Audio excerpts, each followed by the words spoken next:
بسم الله الرحمن الرحيم. السلام عليكم ورحمة الله تعالى وبركاته.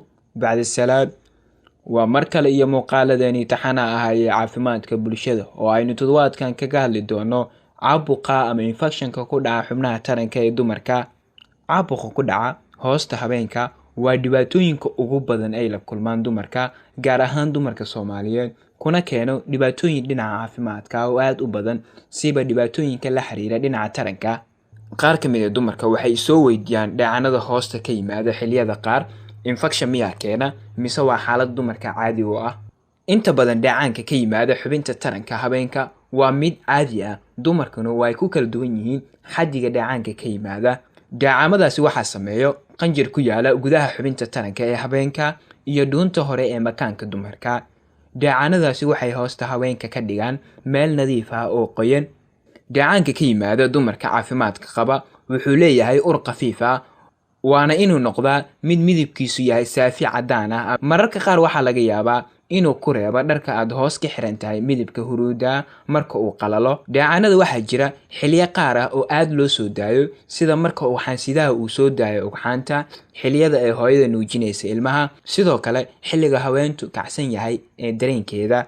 dhacanka yimaada xilliyada infectionka uu jira wuu ka duwan yahay kan marka ay caafimaad qabaan, oo waxa uu uga duwan yahay qadarka, midabka, urta, waxaana la socda calaamadahan sida cuncun ama gubasho agagaarka hoosta habeenka, kaadida oo ku gubta, kaadi qabashada oo soo badata, nabro ama finan ka soo baxa agagaarka duleelka hoosta, galmada oo xanuun leh, xumad iyo qarqaryo, xanuun caloosha ah ama maroojis. caabuqa ku dhaca xubinta taranka ee dumarka way fara badan yihiin, waxaana ka mid ah caabuqa uu sababo fungus ama yeast infectionka noocan ah. dhacanka hoosta ka imaanayo waa mid adag, cadaan ah oo u eg jeeska. waxaa jira ur xoog leh laakiin aan qadhmuun lahayn, waxa uuna leeyahay cuncun. waxaa kaloo jira bacterial vaginosis, noocan waxaa sababta bacteria ku nool saxarada. dhacanka hoosta lagu arkayo waa mid biyo ah, midabkiisuna cawalan yahay oo leh ur aad u qarmuun leh. waxaa laga yaabaa inuu xanuun jiro waqtiga kaadida iyo cuncun agagaarka xubinta. sidoo kale waxaa jira nooc loo yaqaano noocan waxaa keena hoosta haweenka oo noqota khafiif soona urta. waxa uuna imaadaa marka hoos u dhaco heerka hormoonka loo yaqaano estrogenka deeska kadib waqtiga labado naas nuujinta. waxaa laga yaabaa inuu keeno dhacaan, cuncun iyo gubasho. laga yaabaa kaadida iyo galmada inay noqdaan kuwa leh dhib iyo xanuun. kaloo jira trichomoniasis vaginitis, cudur galmada la soo gudbiyo oo uu sababo dirisku noole. waxaa isku arki kartaa dhacaan culus oo ur leh, cuncun, galmada iyo kaadida oo xanuun leh. qaarkood wax calaamadaha ma isku arkaan. ayuu kugu dhici karaa haddii wehelkaaga aan la daaweynin. sidee loo baaraa xanuunkan? intooda badan waxay aaminsan yihiin in kaadida kaliya laga baaro. sidoo kale waxaa lagu ogaadaa dhacaanka iyo dhiigoo la baaro iyadoo la raadinayo jeermiska ku keena xanuunka. waxaa laga yaabaa in lagu saaro ultrasoundiga si loo ogaado caabuqa dhibaatooyinka oo gaarsiiyey xubnaha taranka sida tubooyinka, ugxaansidayaasha iyo minkaba. sidee uga hortagi kartaa? jooji xirashada gorgorada, maxaa yeelay marada gorgorada waxay ka samaysan tahay maadada nylonka, taasoo soo jiida kuleelka, huurka iyo dhididka.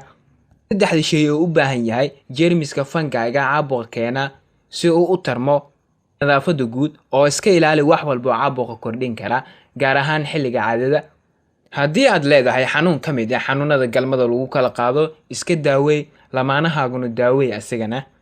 isticmaalka dawooyinka qalajiyaasha aanan dhakhtarka kuu qorin waxay yareynayaan difaaca jirka oo waxaa u nugushahay caabuq mar waliba.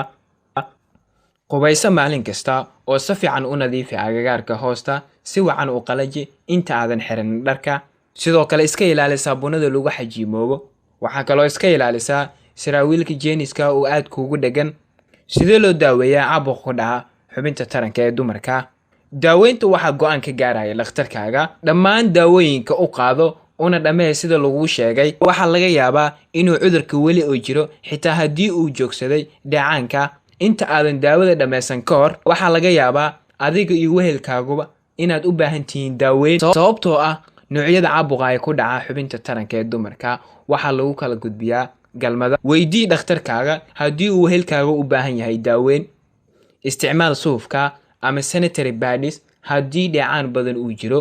meeshan ku dheh ama xagga hoose ugu wac qof walba oo aad jeceshahay inuu muuqaalkan uu ka faa'iideysto share garayna. Ma doonaysaa inaad ka mid noqoto asxaabtiga? fadlan subscribe dheh YouTube channelkayga, sidoo kale like dheh page-kayga si aad u heshid talooyin caafimaad iyo cashiro cusub oo aan goordhow soo gelin doono. wixii su'aalaha iyo cudurrada aad doonaysid inaan ka soo hadlo waxay ugu soo diri kartaan emailkan. intaas ayaan ku soo gabagabeynaya. wassalaamu calaykum waraxmatullaahi tacaala